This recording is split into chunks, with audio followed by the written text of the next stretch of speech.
जय हिंद दोस्तों, स्वागत है आप सभी का आपके अपने YouTube चैनल जैकपुर पे।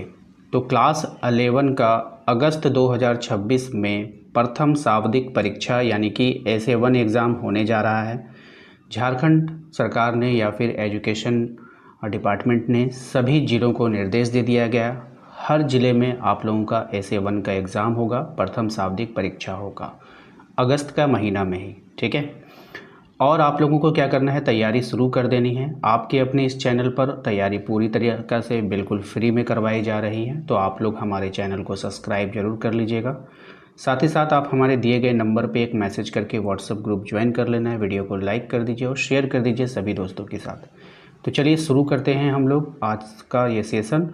ध्यान रहे, ये जो वीडियो है ये आप लोगों के लिए मोस्ट इम्पॉर्टेंट होगा आपके एग्ज़ाम के लिए। और ऐसा नहीं है कि सिर्फ SA1 के एग्ज़ाम आप लोग तैयारी कर रहे हो, फर्स्ट टर्मिनल का तैयारी कर रहे हो, ऐसा नहीं है। यही सब सवाल आपके फाइनल एग्ज़ाम में भी काम आता है। तो मन लगाकर पढ़िएगा, दिल लगाकर समझिएगा, ताकि आप लोगों को दोबारा मेहनत करने की आवश्यकता ना पड़े। तो चलिए शुरू करते हैं हम लोग। और आज हम लोग करेंगे मॉडल सेट 1 करेंगे।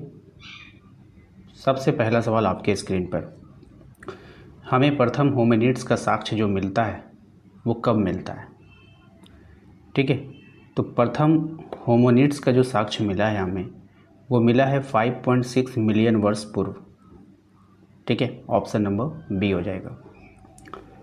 दूसरा सवाल देखिए, कह रहा है आपसे कि साक्ष्यों से ज्ञात होता है कि होमिनिड्स का उद्भव, तो साक्ष्यों से ज्ञात होता है कि होमिनिड्स का जो उद्भव है वो कहाँ पर हुआ है, आपको बतानी है। एशिया में, यूरोप में, अफ्रीका में। तो इसका जो राइट आंसर हो जाएगा वो हो जाएगा ऑप्शन नंबर सी, अफ्रीका में जो है होमिनिड्स का उद्भव हुआ था। ध्यान रखना है आप सभी को। क्वेश्चन नंबर 3 है आपका, इसमें कहा गया है कि बताइए औजार कौन जो है औजार बना सकते थे।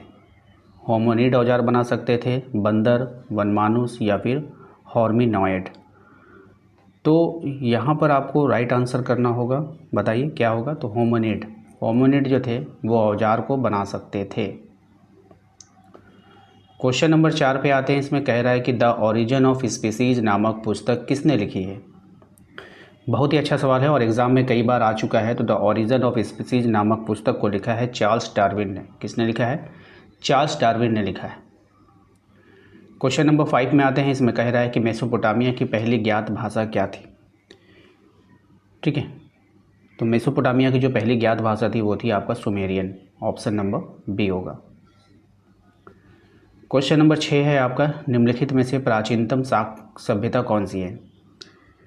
तो सबसे प्राचीनतम सभ्यता आपको बताना है, तो वो हो जाएगा आपका मेसोपोटामिया की सभ्यता। ऑप्शन नंबर डी हो जाएगा। क्वेश्चन नंबर 7 है आपका कि मेसोपोटामिया की आरंभिक सभ्यता कौन सी थी। तो मेसोपोटामिया की जो आरंभिक सभ्यता थी वो थी सुमेरियन की सभ्यता। ऑप्शन नंबर ए होगा। क्वेश्चन नंबर 8 है आपका, किस मेसोपोटामिया की सभ्यता किस नदी के किनारे विकसित हुई है। काफ़ी अच्छा सवाल है और एग्ज़ाम में बार बार पूछा जाता है। तो मेसोपोटामिया की जो सभ्यता है वो दजला और फरात के किनारे विकसित हुई है। अलग अलग आंसर नहीं दीजिएगा। देखिए यहाँ पर ऑप्शन में एक बार दजला है फिर फरात है, आपको दजला फरात एक साथ देना है। ऑप्शन नंबर डी हो जाएगा, ठीक है। वो कौन सा प्राचीन साम्राज्य था जो महाद्वीपों में फैला हुआ था। तो प्राचीन साम्राज्य था वो रोम का साम्राज्य। कौन सा साम्राज्य था? रोम का साम्राज्य था वो, ठीक है। महाद्वीप नहीं होगा, महादेशों में। ध्यान रखिएगा, यहाँ पे महादेशों कर लीजिएगा, ठीक है। महादेशों में फैला हुआ था। क्वेश्चन नंबर 10 है आपका, रोमन साम्राज्य की मुख्य भाषा क्या थी। तो रोमन साम्राज्य की जो मुख्य भाषा थी वो थी लैटिन भाषा। ऑप्शन नंबर बी हो जाएगा। क्वेश्चन नंबर 11 है आपका कि सम्राट कॉन्स्टेंटाइन किस सदी में ईसाई बना। सम्राट कॉन्स्टेंटाइन किस सदी में ईसाई बना था वो आपको बतानी है। तो इसका सही जवाब हो जाएगा आपका चौथी शताब्दी में, चौथी सदी में, ठीक है। क्वेश्चन नंबर आते हैं हम लोग 12 पे। तीसरी शताब्दी में रोमन सम्राटों को मध्य यूरोप में किससे निरंतर युद्ध करना पड़ता था। तो किसके साथ युद्ध करना पड़ता था? विदेशी बर्बर लोगों के साथ। बर्बर का मतलब होता है जो विदेशी अत्याचारी लोग होते थे, उसी के साथ।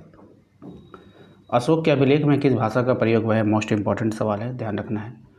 तो अशोक के अभिलेख में जिस भाषा का प्रयोग किया हुआ था अरामाइक भाषा, ठीक है, ध्यान रखना है, अरामाइक भाषा का प्रयोग हुआ है। क्वेश्चन नंबर 14 है आपका कि इस्लाम के उदय के बाद ईरानी मुसलमानों को क्या कहकर संबोधित किया जाता था। तो उसको जो है मवाली कहकर संबोधित किया जाता था, ठीक है। क्वेश्चन नंबर आते हैं हम लोग 15 में, कह रहा है कि सबसे प्राचीन संपूर्ण कुरान कौन सी शताब्दी का है। सही जवाब है इसका 9वीं शताब्दी, ऑप्शन नंबर सी हो जाएगा। इस्लाम धर्म के संस्थापक हजरत मोहम्मद साहब के अरब के ठीक है, अरब के किस कबीले से थे, यहाँ पे पिता नहीं होगा, अरब के किस कबीले से संबंध रखते थे,